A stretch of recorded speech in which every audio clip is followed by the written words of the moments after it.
Thanks for joining us for this episode of Strategic Storytelling. Jesse and I work together to help people and businesses reach and connect with their communities. Brian is a visual storyteller, designer, and chief creative officer at Pathfinder. Jesse is very passionate about entrepreneurship. He's a very loyal person, and he is a very caring individual as well.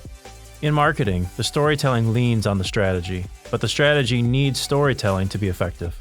Agreed. Welcome, everybody, back to Strategic Storytelling with Brian and Jesse. Today, we're going to be talking about a continuation of our last conversation on the price, not the price, I guess, the value growth and the growth and the price of marketing today. Yeah.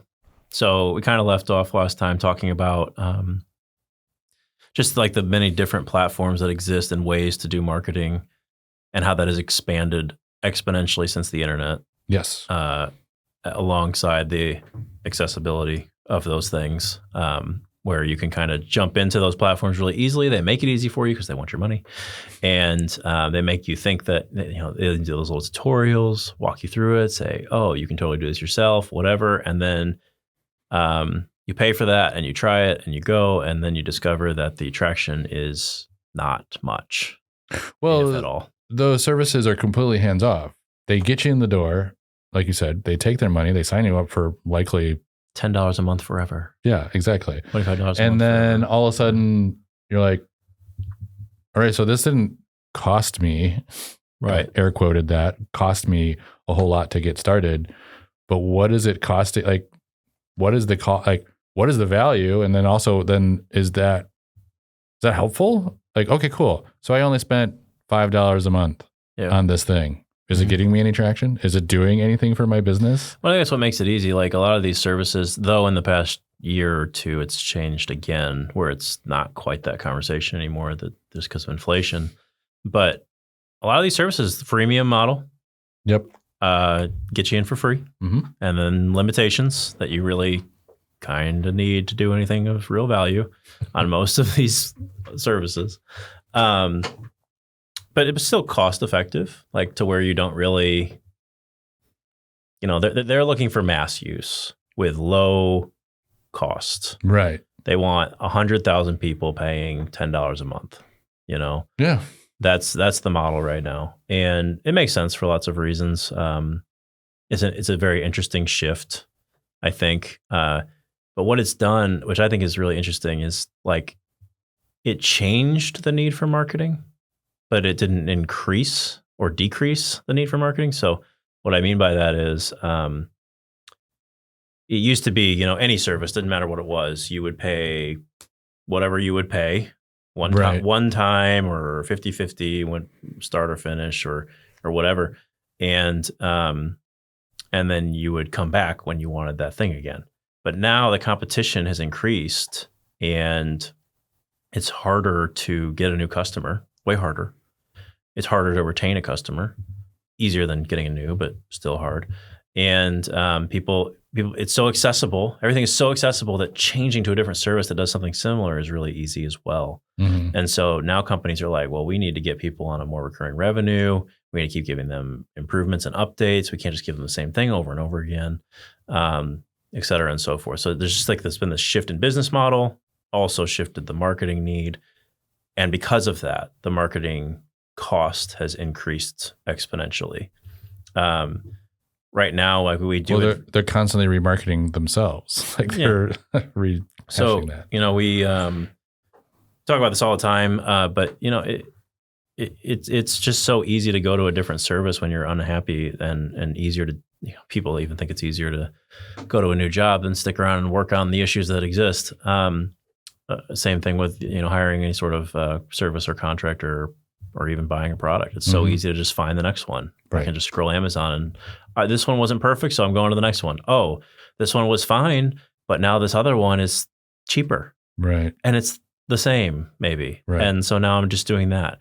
And so marketing has gotten harder because we have to keep people's attention and loyalty much more consistently and in a planned way, rather than just like hoping for the best, which used to be okay. Mm-hmm.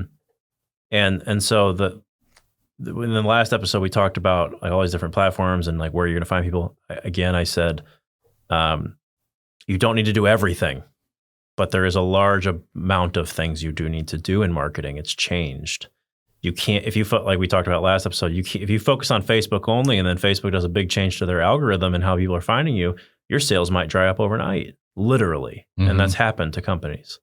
And having this more diverse approach to marketing, again, is more costly in the short term, but it's actually probably a lot better in the long term because you are more protected. You are getting customers maybe from several platforms. You are being seen by customers on several platforms. And we talked a couple episodes ago about you used to be able to be seen like 7 times for somebody to know your brand and trust you a little bit. 7 touch points. And now it's like 77 plus, plus.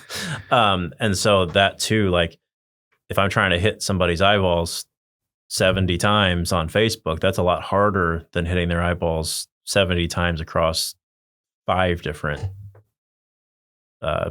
places or types of advertisement marketing. Yeah. Well, I think we've talked about before, like, yeah, we'll scroll by, we'll see that ad and we'll just keep going. And then, yeah, something about that 77th time grabs you. Yep. And maybe it's the 60th It's time. the repetitiveness of it. It's like, oh, I've seen this again. Maybe I'll explore it now. So yeah. Well, and we're also inundated with more ads, and so we, there's a lot of ads we glance by that we actually really need, and others we probably spend too much time on that we don't. Right. Either way, that ends up with, again, needing it more times before it really clicks with us or resonates with us, or maybe just in a different way. Mm-hmm. I've seen that too, where an ad didn't really resonate with me in a certain way for a product maybe, but then like I saw it a week later or a month later, and life has changed, and now this product resonates with me because I'm having this issue right now, or because it's a different ad that just caught my attention, or maybe I had more time and it caught my attention better because of that. It could be any of those. You can't predict this, but and part of that lack of being able to predict some of that, just like life for each customer, is making the costs go up. I mean, there's a lot of talk in the marketing world right now with AI, especially being maybe the solution to this, but really targeting ads to individuals even more than ever before, where it's very much about that person. And I have lots of opinions about that. We'll see how some of it plays out. But that's what they're talking about. They're like, how do we target not the audience anymore, but the user? And that's you can imagine just with that statement alone. That's scary. Like, how do I talk to everybody? Without a computer doing that for you? Right.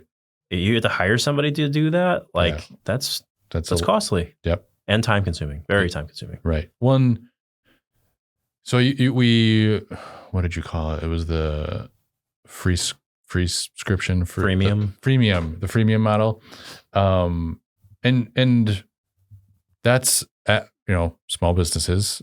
They're looking at all things, but most things is what can give me the most bang for my buck. Like finance is always the key thing there. Until you're always looking for that free that They're thing. Always looking for the silver bullet. That definitely exists. For a very small price. Well, that's the thing. Like those freemium models. That's what like they're marketing. They're marketing to the entrepreneurial spirit there. To like, oh, you know what? I know you don't have a lot of time. I know you don't have a lot of money, but here we go. You don't need time and money. Yeah. Boom. Here we go. We'll give you everything for free. It's definitely free. Right. You're not being sold in any other way ever. No. For sure. So, I mean, and that's something we at Pathfinder hold dear, is to kind of just show you behind the curtain, if you will. So like kind of like, hey, yeah, you could use this freemium thing. Sure. Whatever.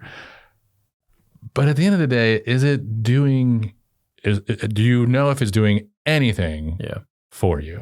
I think a good example of this, and it kind of goes away from marketing a little bit, but as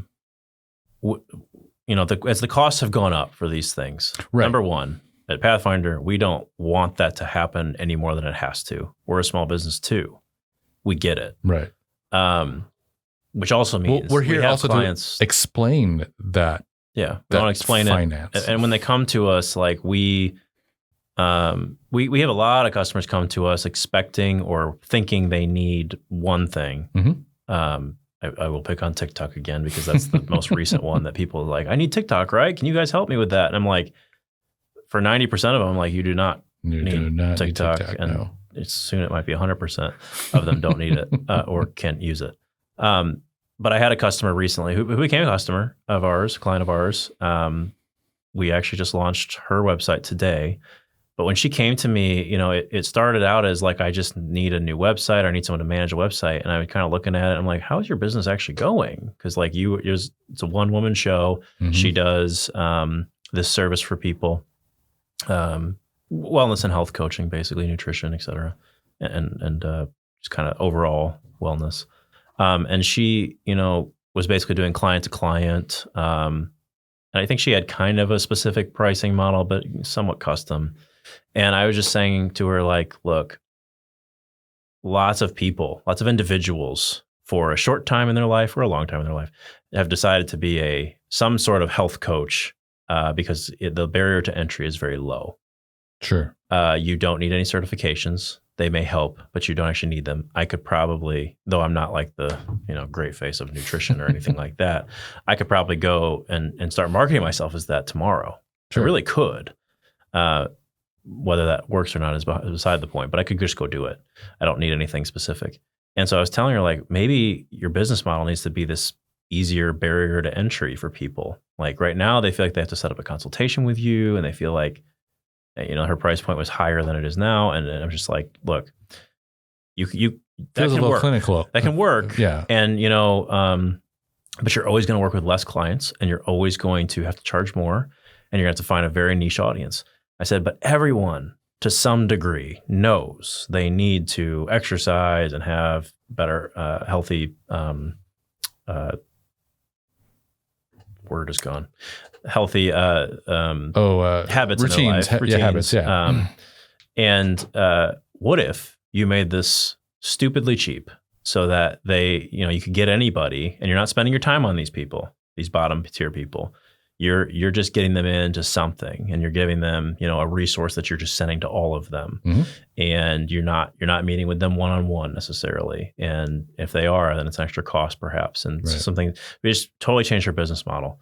All that to say, when she came to us, she thought I just need a new website. What she really needed was a hard look at her business and how to actually scale that larger than she had been doing, because we just been struggling month in and month out. And yet to be seen, but we launched her website last night, and she's got 3 clients on there already, customers, paying customers. And so like we at Pathfinder really try to say, hey, we know the costs are high.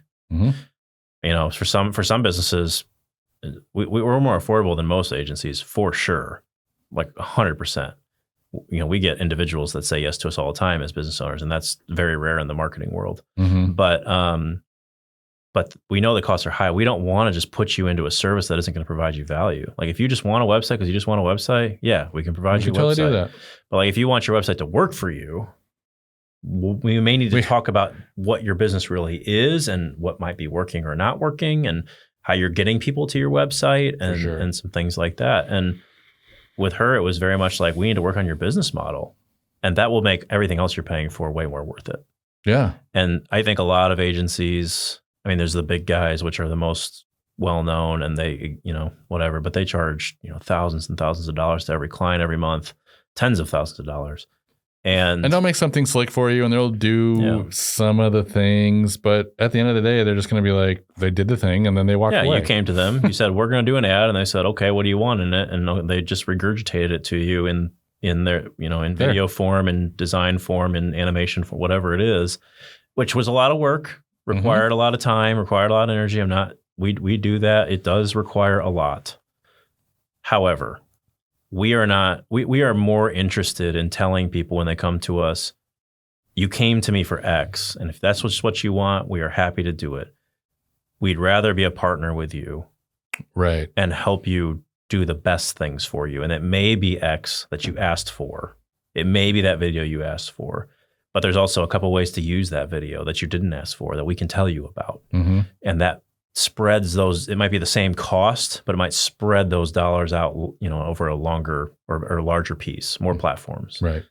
We do that a lot with video and reels now on social media, which is something even just yesterday, Brian and I were both in a client meeting. I wanted to bring that story up because that's a great story. You can tell it. Yeah. Well, we're sitting in the meeting. It's a client that we've had a year contract with, and they're very happy with the work.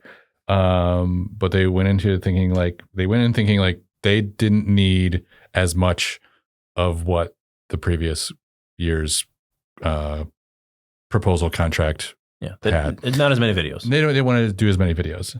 And so we're like, okay, cool. And then we talked through it. There were some other services they wanted to add.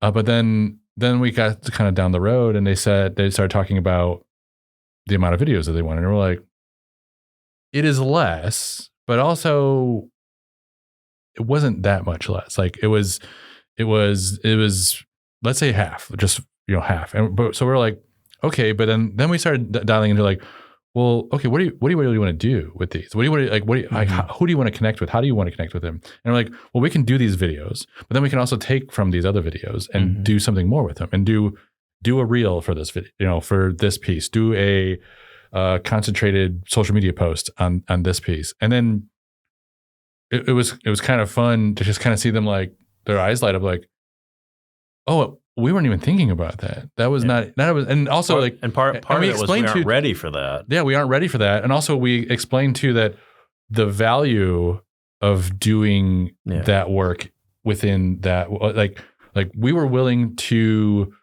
go the extra explanation and go the extra mile for them to just be like, but why? But why? Why? Like we gave them the why. We're like, we wanted them to understand too, like, what the value is when you're a partner with Pathfinder. And it was really enlightening to see them just, come to understanding, like, oh, okay, that's a great point. That's and then them just kind of like, because there was I don't think any hesitation or hostility. They just came in like, we have this one thing set in mind, and we're like, okay.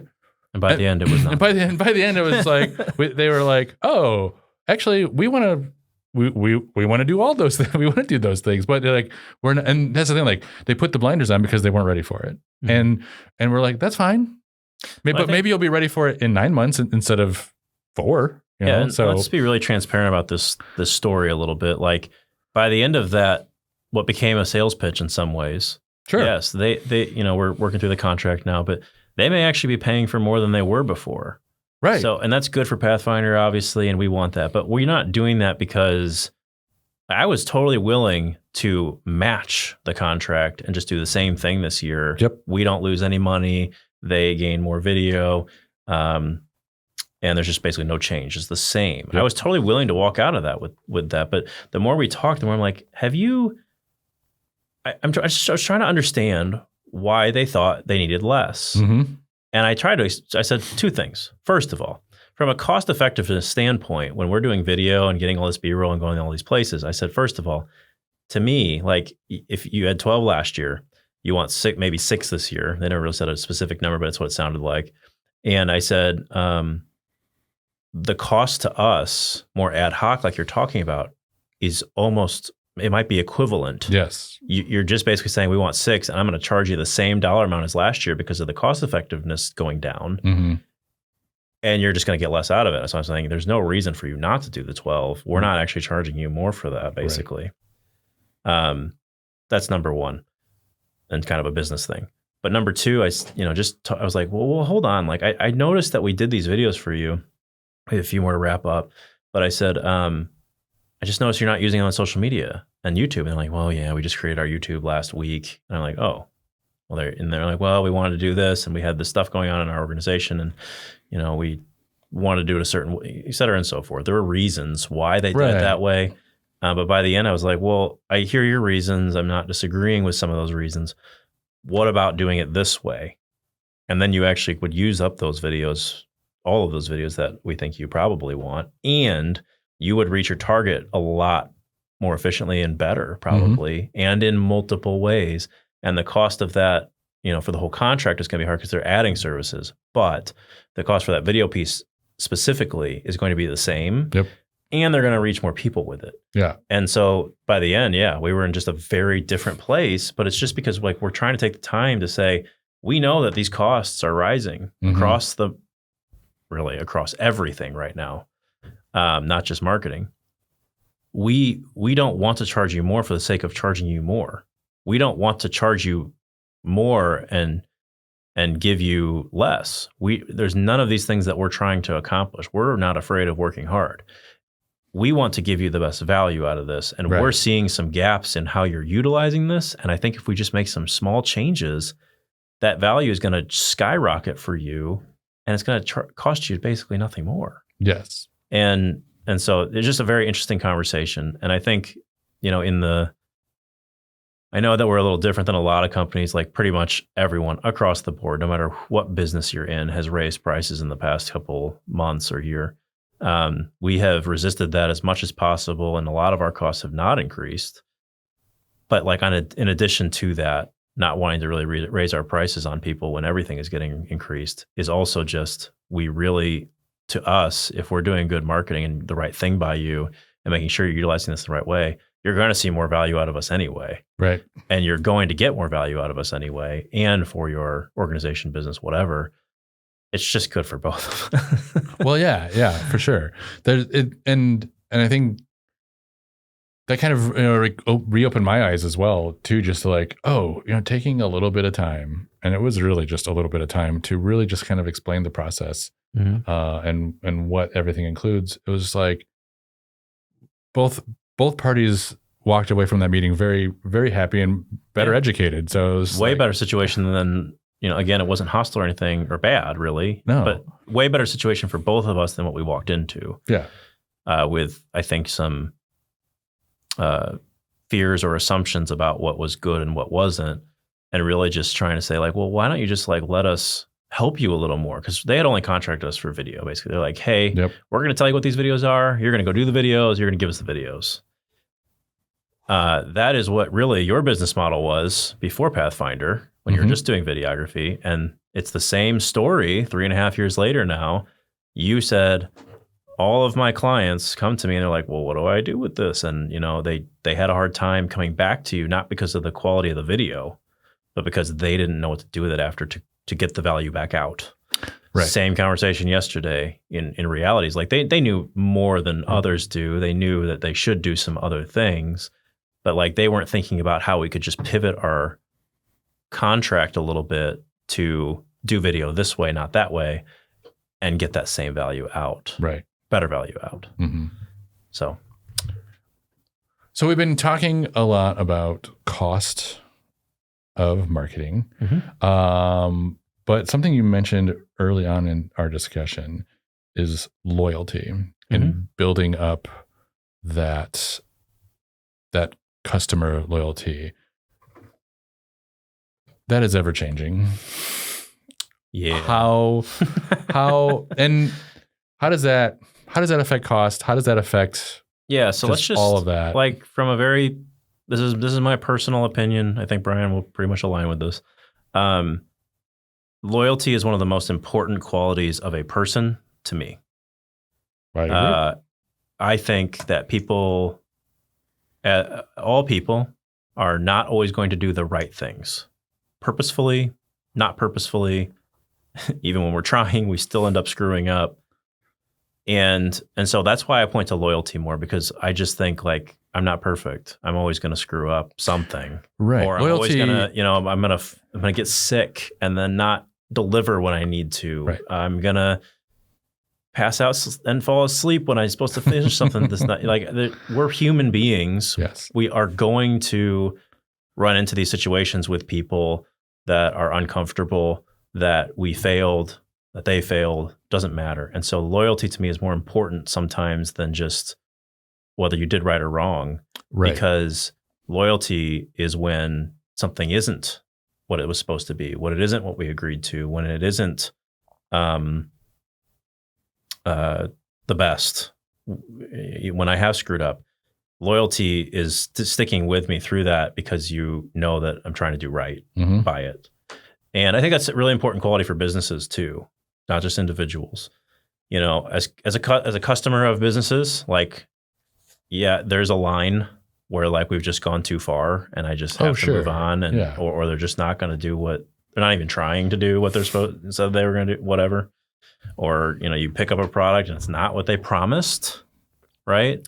And, but besides those situations, like I know, again, like I go to restaurants and I forgive them when my food comes out and it isn't what I asked for, or they, you know, the waitress screwed up, or when, you know, whatever, just things, because again, people, sorry, it's not coming out perfect every time. It's just not happening. Well, yeah. Loyalty equals trust, not perfection. And so from a marketing perspective, what's happened with loyalty, like you hear about loyalty programs. Yes. I don't know if people really dive into the meaning of that word when we talk about loyalty programs. All it means to them from a marketing perspective is I get points for free stuff or something like that. But it's the same thing. Yep. You know, from a marketing perspective, you're essentially buying their loyalty in some way, shape, or form. Now, that takes many forms. I think actually the loyalty piece sometimes isn't even just. I'll pick on Starbucks. Sure. They have their star program, and they've made some changes over the years that it's not as valuable as it used to be. But when I am traveling and there's lots of Starbucks around, and if I pull off and I'm not going to pick on small businesses, but there's a Dunkin' and there's a Starbucks. Well, I know Dunkin' has their thing too. That's fine. But I've picked Starbucks. And so I'm going to go to the Starbucks. And it isn't always just because of what I want. Like, I would like to go to Dunkin' and get a donut. I would. But Starbucks is going to give me those points that I can spend and get more free stuff and you know, so on and so forth. And so I think the loyalty program from a marketing standpoint is really valuable. And even if it costs you something, it probably saves you a lot more. The problem is that the loyalty program may cost you direct dollars and you're not seeing the ROI, because what you can't measure specifically is how much extra is it keeping the customer here? How many more times did they come because of this loyalty program? How many times did it keep them because of, you know, there was an error and they were upset about that, but they came back because they have these loyalty points, and or, you know, we use loyalty programs with certain clients to, like, hey, when you're having a bad day, sales wise, rainy day, whatever, you have this email list now of your loyalty customers. Send them a coupon at noon or whatever time. Right. And like, you'll probably see some more sales come in, that just one day only kind of stuff. And so there's a lot of value to the loyalty program, I think, in new sales, but also in just continually keeping repeat customers and decreasing the cost of marketing. Because as we talked about many times, it is always more expensive to get a new customer than it is a returning, no matter what. And that's why I think people figured it out, but they didn't really know how to name it. Is like, if you've got somebody that comes every day to your coffee shop, and one day they get really angry about something that you know isn't your fault as a business owner. I don't know what it would be, but just something you're like, they're wrong, and you know they're wrong. It's still probably more cost effective to just let them have it, because you want them to keep coming every day. Right. Than it is to, you know, choose your battle there and stick it to them. Well, yeah. No, you're wrong. Like, it just doesn't, like, and I struggle with that sometimes, because I do think there's a line in the sand on when it's gone too far. And I'm a very input output fact person. So like sometimes, like I you know, there's that line of the customer is always right. Yeah, I agree to that to a point. It used to just be the customer's always right. I very much am like, no, to a point. And part of that is when it just becomes kind of a bad relationship, is when that point is for me. But, you know, sometimes I'm like, no, like, I know they're not right about this, but you got to just bite your tongue and say, you know what? I understand that you're upset about something, and I'm going to tell me how to make this right. You know, that kind of you got to be like, you got to reflect on, what are you willing to lose? Yeah. Are you willing to lose this customer? Are you willing to lose this fight? Yeah. So it's just and like, it's not always worth it. And I'm speaking purely from the cost of marketing. right. As the cost of marketing has gone up, which we didn't even hit on this yet, but like part of that's because of like the increasing cost and need of video and some other things. But the loyalty, whatever loyalty thing you do, that could take a lot of forms, but whatever you do there is actually, it might cost you something today. You might not get the same amount of revenue today, but it also might mean longer term revenue from that customer, from that client, that over time is worth a lot more. And that's why I think it's really important to kind of know your customer acquisition cost and your lifetime value of a customer. Because if your lifetime value, and some people think lifetime value is you can only do it for a year.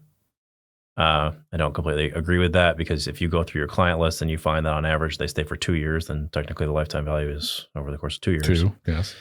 But that 1 month, that one day is not worth the fight in most cases, when they will stay for another year or 2 years or longer. Right. It's just not, it's not worth it. Yeah. Cost-wise.